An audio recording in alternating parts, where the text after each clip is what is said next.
En plus de ces jeunes apprentis, le CFA des Landes accueille aussi des adultes en reconversion ou en recherche d'emploi à qui il propose des formations. Nous avons à peu près un peu plus d'une cinquantaine de personnes qui sont des stagiaires de la formation continue, tout simplement, avec différents profils, sur les métiers que l'on pratique et que l'on offre en fait aux apprentis, qui sont l'essentiel des apprenants dans l'établissement. Mais c'est en effet un public en croissance importante.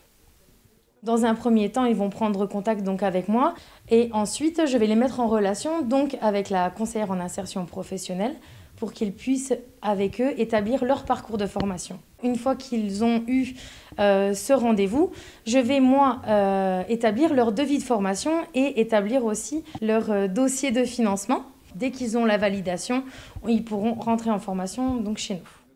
Moi, je passe en parallèle une formation BTS et je suis tombé sur l'annonce de cette formation POEC où je me suis dit que c'était le mieux pour moi d'avoir une formation qualifiante avec une immersion en entreprise et un complément pédagogique où tout est noté, tout est confirmé. J'ai envie plus tard de travailler dans la grande distribution. Donc ça concordait avec mes objectifs et j'ai sauté sur l'occasion de la formation. Au niveau des jeunes apprentis, on a quelques soucis à attirer vers ces métiers-là. Et on s'est rendu compte que par contre sur des adultes, en termes de reconversion, ça se passait un petit peu mieux. Et on a même des adultes qui vont s'orienter vers une poursuite sur un CAP primeur. Des formations sont également proposées à des salariés souhaitant acquérir de nouvelles compétences. J'ai une quarantaine d'années, j'ai 20 ans de restauration. Fin novembre, début décembre, je vais commencer une saison. Bien sûr, le restaurant est resté fermé. J'ai réfléchi à ce que je pouvais faire plus ou moins en attendant. Et en fait, pour rester dans le métier de bouche, je me suis dit pourquoi pas devenir boucher. J'avais trouvé quelqu'un qui voulait me former, sauf qu'en étant en milieu d'année, vu qu'on était au mois de janvier, c'était trop tard pour moi.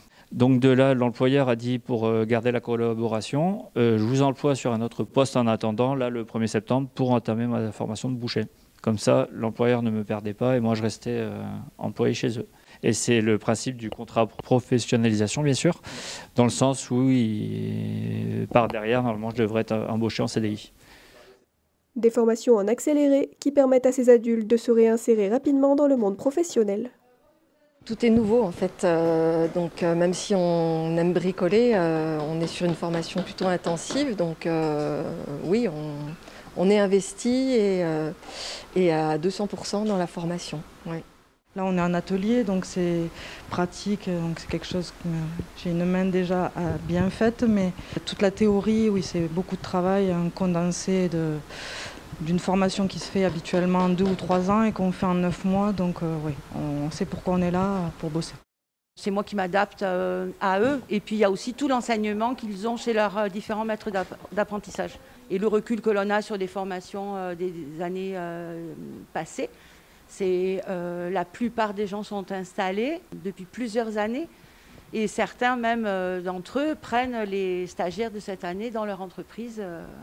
Donc c'est un renouveau du métier.